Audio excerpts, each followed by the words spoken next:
Мне всегда было интересно, если я уроню кучу денег, сколько получится поймать. Давай выясним. И... вот так.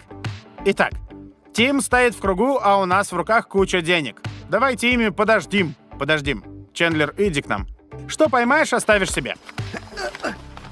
Кому-то это все кажется унизительным. А если мы выбросим все?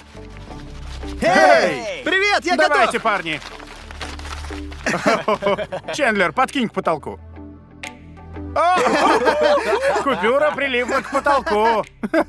Нам нужно ее снять. Мы должны спуститься. Опускай до тех пор, пока мы не сможем спрыгнуть и не разбиться. Сколько денег ты поймал? $1929. Согласно Гуглу, в этом году началась Великая депрессия. Да!